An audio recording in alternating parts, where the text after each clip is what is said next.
Vladimir Putin hizo una observación.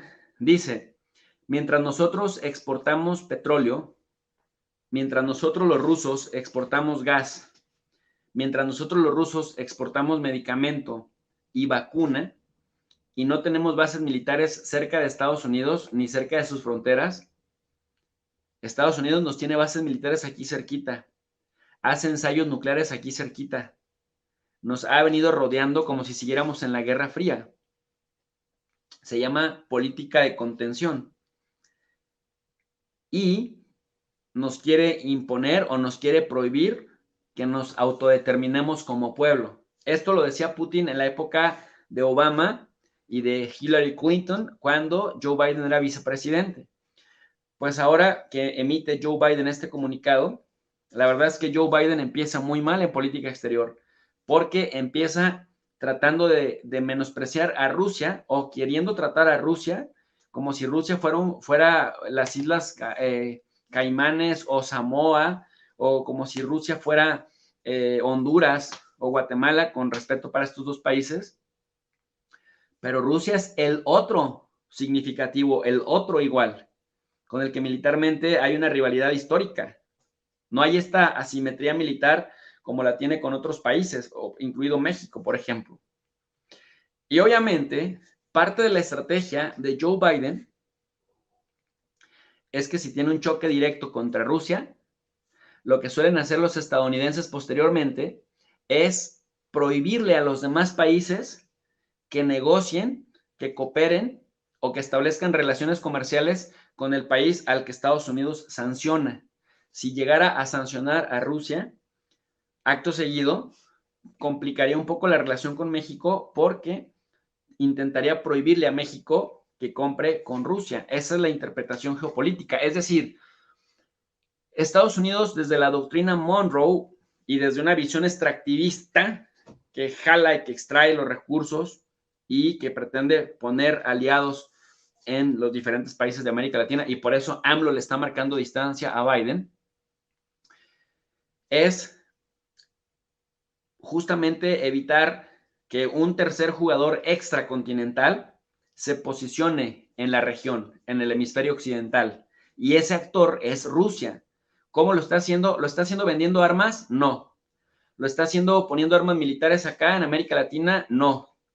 ¿Lo está haciendo mandando cuerpos de seguridad para capacitar a los ejércitos de Colombia o de Venezuela o de Perú o de Ecuador o de México? No. Está entrando por el lado de las vacunas. ¿Sí me explico? Y eso en un contexto en el que la estadounidense Pfizer, para completar el plan de vacunación en Estados Unidos, que ahí está la clave. Ahí está la clave. O sea, Pfizer dice que la ONU le pide que para evitar el acaparamiento de ciertos países de las vacunas, empieza a escamotearle las cantidades que ya se habían acordado previamente. Italia ya lo demandó, por ejemplo, por incumplimiento de contrato. México seguramente no lo va a hacer porque el presidente López Obrador dijo, sí, es verdad, vamos a dejar de acaparar para que los países más pobres tengan acceso a ellas. El problema no es ese no es el problema. El problema es que Pfizer le quita a los países con los que ya tenía contrato para venderlas en el mercado interno en Estados Unidos por presiones del gobierno estadounidense. Ese es el punto.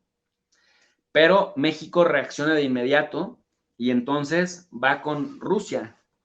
Pero Biden, a través del Departamento de Estado, ya reaccionaron de inmediato y la crítica va por el lado de Jorge Ramos. No crean que Jorge Ramos realmente está preocupado por los derechos humanos. Si se fijan, es nado sincronizado. Ramos dice, López Obrador debería de preguntarle sobre el líder opositor, pero pondría en riesgo 24 millones de vacunas. Y luego sale esta carta, ¿no? Alexei Navalny y Rusia está suprimiendo los derechos de la gente, la libertad de expresión.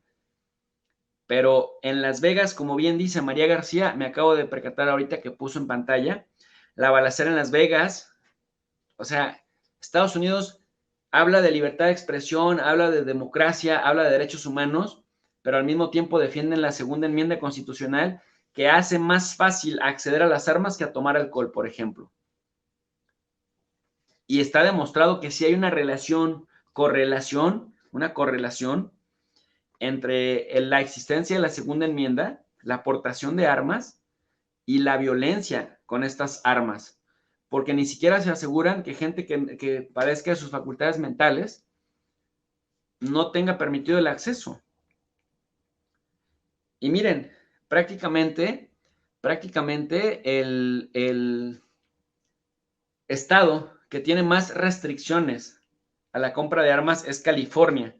Y en California se dan mucho menos atentados terroristas, porque yo no le puedo llamar de otra manera, o masacres. Porque es que los gringos sí son bien chulos. O sea, a las balaceras que causan terror, balaceras masivas, como la que ocurrió en Las Vegas en años atrás, les dicen masacres, actos individuales de gente que padecía de sus facultades mentales, pero que no pone en tela de juicio el efecto de la segunda enmienda constitucional que permite a la gente portar armas y utilizarlas si se sienten que su vida está en peligro. Pero pasa cualquier cosa en el mundo árabe, en Asia Central o en el norte de África,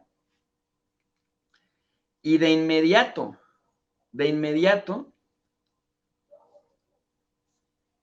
le llaman acto terrorista. ¿Y por qué es importante el tema de jugar con el concepto terrorismo? Pues porque ese le faculta, Estados Unidos tiene leyes aprobadas con las cuales se otorga el permiso de invadir un país que esté secuestrado por el terrorismo.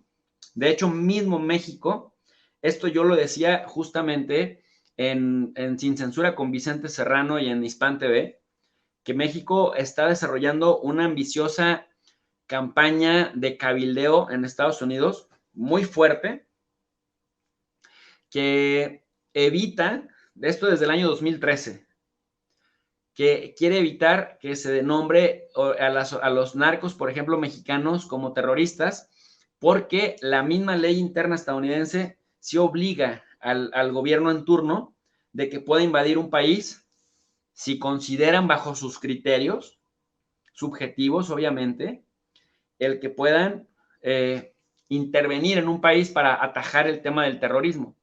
Entonces México dice, no, el narcotráfico es narcotráfico, pero no es terrorismo.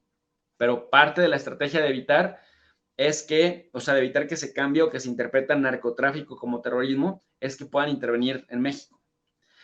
En el Medio Oriente, en el norte de África, siempre le dicen así, acto terrorista. Así, cualquier cosita, acto terrorista. Pero, amigos y amigas, no nos engañemos. Imagínense que da terror o no da terror el tema de los asesinatos en San Bernardino, en Nueva Orleans, en Orlando, Florida, en Las Vegas, o sea, en Washington mismo. No es casual, o sea, en Oklahoma, no estamos hablando de algo esporádico. Estamos hablando de una práctica muy consistente. Miren, para que ustedes se den una idea, de 1970 para acá, han muerto más personas en Estados Unidos por arma de fuego, en masacres masivas, por un loco o lobo solitario, como le llaman, por un loco que tuvo acceso a armas y que después fue a una primaria y valió gente, que Estados Unidos participando en todas las guerras en el mundo, desde los años 70 para acá.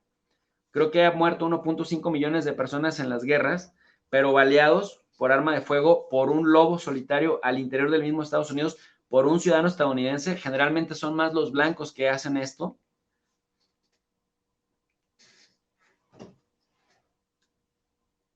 Y ni esto ha movido un ápice a los políticos a que intenten seriamente, una de dos, o cambiar la segunda enmienda constitucional, o por lo menos regularla, o sea, que saca una ley secundaria y que le hagan su reglamento para que el reglamento regule de manera férrea el acceso de alguien al comercio de armas. Pero con este problemote encima, si van y le dicen a Rusia, Rusia, tú estás violando los derechos de participación, estás violando los derechos políticos de la gente, la libertad de asamblea, estás violando también los derechos de los opositores a expresarse libremente. Ja, ja, ja, ja, ja. ¿Por qué me río como caricatura de los años 90? Con el ja, ja, ja bien marcado. Ustedes saben que yo soy súper crítico del orangután naranja de la casa de Mar-a-Lago. Anteriormente era el orangután naranja de la Casa Blanca. Ustedes saben que soy crítico de él. Pero esto no impide que cuando yo veo que Estados Unidos, a través del Departamento de Estado, le dice a un país que está reprimiendo los derechos de la oposición, no se me olvida que estos, a través de Facebook, de Twitter, de YouTube, le cancelaron a Donald Trump su derecho de expresión. Y no se me olvida que Telemundo, Televisa, Fox News, NBC News, ABC News, le bloquearon la capacidad para transmitir y para expresarse. Entonces, que ahora vengan a decir que es Rusia quien viola los derechos políticos de sus opositores, cuando ellos hicieron eso con el presidente en funciones Donald Trump, de prácticamente bloquearle, me parece por lo menos hipócrita.